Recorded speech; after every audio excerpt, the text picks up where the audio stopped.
कुछ सेकंड्स के लिए अपनी आंखें बंद करो और ये ट्यून सुनो।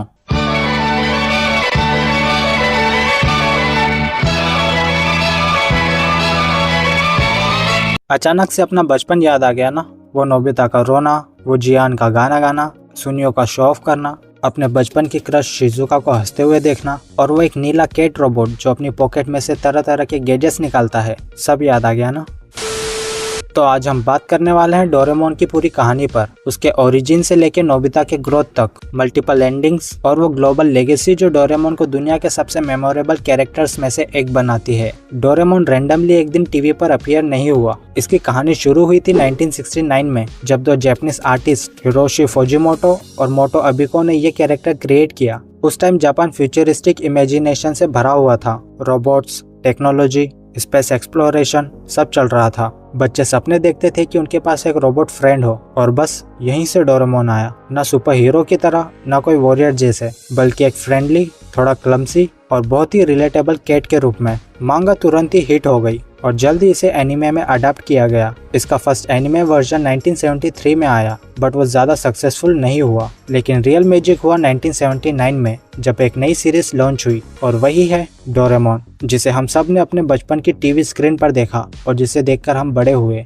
सो भाई, डोरेमोन को सिर्फ नोबिता के पास ही क्यों भेजा गया? It's simple. नोबिता एक वॉकिंग डिजास्टर था। अगर तुम सोचते हो कि बचपन में तुम्हारे ग्रेड्स खराब थे, तो ट्रस्ट मी, नोबिता के सामने हम सब जीनियस लगेंगे। वो लेजी था, अनलकी था, स्पोर्ट्स में खराब था, हमेशा बुलिड होता था और हमेशा लेट रहता था। बेसिकली हर इंडियन मॉम के लिए वो एक परफेक्ट एग्जाम्पल था नाकारा का। फ्यूचर में नोबिता ग्रो करता है और अनसक्सेसफुल रह जाता है, डेप्ट में फंस जाता है और अपने आने वाली पीढ़ी की लाइफ रूइन कर देता है। तब उसका ग्रेट ग्रेट ग्रैंडसन सेवाशी डोरेमोन को टाइम ट्रेवल के थ्रू पास में भेजता है, ताकि नोबिता की लाइफ सुधर सके, या कम से कम उसे कम्प्लीटली रूइन होने से बचा सके। चलो अब मिलते हैं उन कैरेक्टर्स से जिन्होंने इस शो को इतना मेमोरेबल बनाया। नोबिता नोबी, हमारा हीरो या कहूँ एंटी हीरो, लेजी, क्लमसी पर दिल का बहुत अच्छा, और उसका सबसे बड़ा टैलेंट रोना और सोना। डोरेमोन, एक ब्लू रोबोटिक कैट जिसके पास है 4D पॉकेट, स्मार्ट, फनी और कभी कभी नोबिता की नौटंकी से परेशान हो जाता है।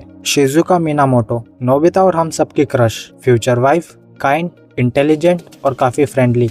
जियान, एक हट्टा कट्टा लड़का जिसे गाना गाने का शौक है, पर उसकी आवाज इतनी अच्छी है कि कोई उसका गाना सुनना ही नहीं चाहता। सुनियो, अमीर बाप की बिगड़ी औलाद और हमेशा दिखावा करने वाला बच्चा, जिसकी हॉबी नए नए टॉयज और वेकेशन ट्रिप फ्लेक्स करना है, और ये सब मिलकर बनाते हैं एक परफेक्ट वर्ल्ड। कॉमेडी, फाइट और बहुत सारे हार्ट वार्मिंग मोमेंट्स के साथ। सच बोले तो डोरेमोन आइकॉनिक बना कैरेक्टर्स की वजह से नहीं, बल्कि उसके गैजेट्स की वजह से। वो छोटा सा 4D पॉकेट जहाँ मिलता था हर टाइप का गैजेट, बैम्बू कॉप्टर जो तुम्हें कहीं भी उड़ाकर ले जा सकता है, एनीवेयर डोर, एक पिंक डोर जो तुम्हें दुनिया के किसी कोने में भी ले जा सकता है, स्मॉल लाइट बिग लाइट जिसका यूज करके तुम बड़े या छोटे हो सकते हो। हर गैजेट कूल था, बट एक लेसन के साथ आता था। नोबिता इन्हें हमेशा अपनी प्रॉब्लम से भागने के लिए यूज करता था, और फिर वो और बड़ी प्रॉब्लम में फंस जाता। डोरेमोन के एपिसोड का एक सिंपल बट एडिक्टिव फॉर्मूला होता था। सबसे पहले नोबिता किसी प्रॉब्लम में फंसता है, कभी बैड ग्रेड्स, कभी जियान सुनियो, और कभी सिर्फ उसका लेजीनेस, और फिर आता है उसका रोना धोना। नोबिता सीधा डोरेमोन के पास आता है, आंसू बहाता है और कंप्लेन करता है। डोरेमोन इमोशनल होके या उसकी मदद करने के लिए अपने पॉकेट से एक गैजेट निकालता है। नोबिता गैजेट का स्मार्ट यूज करने के बजाय सब कुछ उल्टा पुल्टा कर देता है, और एंड में डोरेमोन आकर प्रॉब्लम सॉल्व करता है और नोबिता एक लाइफ लेसन सीखता है। और सबसे सरप्राइजिंग बात ये थी कि इतना रिपीटेटिव फॉर्मूला होने के बाद भी हर एक एपिसोड नया, इंटरटेनिंग और हिलेरियस लगता था। बट एक बात है जो बहुत लोगों को पता नहीं होती, डोरेमोन की खुद की बैक स्टोरी काफी सैड है। ओरिजिनली डोरेमोन एक येलो रोबोटिक कैट था, लेकिन एक दिन एक चूहा उसके कान खा लेता है। उस ट्रॉमा और हार्ट ब्रेक से वो इतना रोया कि उसके आंसुओं से उसका येलो पैंट धुल गया और वो अपने ओरिजिनल ब्लू लुक में आ गया। इस वजह से उसे चूहों से इतना डर लगता है। और अगर सोचो तो ये काफी हार्ट ब्रेकिंग है, क्योंकि जो कैरेक्टर हमेशा हमें हंसाता, हमें कंफर्ट देता, उसके पीछे भी इतनी सैड स्टोरी है। फिर भी उसने अपने पेन को स्ट्रेंथ बनाया और डिसाइड किया कि वो अपनी जिंदगी नोबिता की मदद करने में लगा देगा। डोरेमोन हमें ये सिखाता है कि चाहे हम खुद टूट जाए, फिर भी हम किसी और के लिए रोशनी बन सकते हैं। डेली एपिसोड में हमें ज्यादातर नोबिता के सिली स्ट्रगल दिखाए जाते थे, लेट होमवर्क्स, बुलीज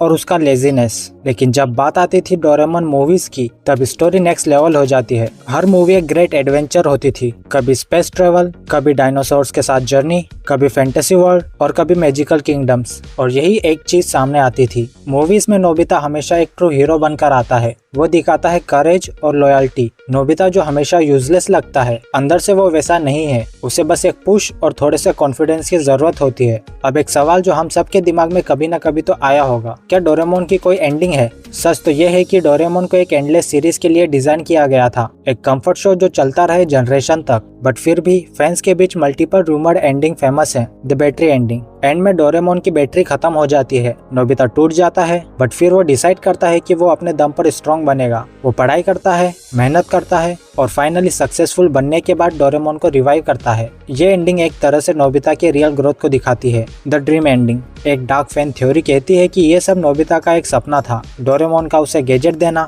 नए नए एडवेंचर्स पर जाना, ये सब एक ड्रीम था जब वो कोमा में था। मतलब जो भी हमने देखा वो उसके दिमाग का इमेजिनेशन था। The marriage ending. इस एंडिंग के अकॉर्डिंग फ्यूचर एपिसोड्स और मूवी में हमें क्लियरली दिखा दिया गया था कि नोबिता और शिजुका शादी करते हैं। मतलब डोरेमोन का मिशन सक्सेसफुल हुआ, उसने नोबिता की जिंदगी को बेटर बना दिया। डोरेमोन की एक ऑफिशियल एंडिंग नहीं है, लेकिन एक चीज बिल्कुल क्लियर है, एंड में नोबिता चेंज होता है, ग्रो करता है और डोरेमोन अपना पर्पस पूरा करता है। डोरेमोन सिर्फ एक एनिमे नहीं, ये एक कल्चरल आइकन है। जापान में तो इसे 2008 में ऑफिशियल एनिमे एम्बेसडर डिक्लेयर किया गया था। डोरेमोन एक सिंबल बन गया था चाइल्डहुड ड्रीम्स का, और इंडिया जैसे देशों में डोरेमोन एक शो से भी ज्यादा आगे जा चुका था। ये हमारे बचपन का रूटीन था। स्कूल के बाद या संडे मॉर्निंग की प्लेट में खाना या पार्ले जी बिस्कुट खाते हुए डोरेमोन को टीवी पर देखना, बस वही असली सुकून था। और उसी हंसी मजाक के पीछे हमें ये सिंपल बट इम्पोर्टेंट लेसन भी देता था। फ्रेंडशिप का इम्पोर्टेंस, रिस्पॉन्सिबिलिटी और अपने चॉइसेस का इफेक्ट्स, करेज और सबसे बड़ी बात, तुम्हें परफेक्ट होने की जरूरत नहीं अपनी डेस्टिनी लिखने के लिए। डोरेमोन ने हमें सिर्फ एंटरटेन ही नहीं किया, उसने एक पूरी जनरेशन को इंस्पायर किया। सो दोस्तों, ये थी पूरी कहानी डोरेमोन की। 1969 के क्रिएशन से लेकर नोबिता की ग्रोथ, उनके गैजेट्स, एडवेंचर्स, रूमर्ड एंडिंग और वो लेगेसी जो हमेशा जिंदा रहेगी। So that's it. अगर वीडियो पसंद आई हो तो लाइक कर दो और चैनल सब्सक्राइब कर लो। और अगर तुम्हें इसी टाइप की वीडियोस और भी देखनी है तो मुझे कमेंट में अपना नेक्स्ट टॉपिक सजेस्ट कर दो। मैं मिलता हूँ नेक्स्ट वीडियो में।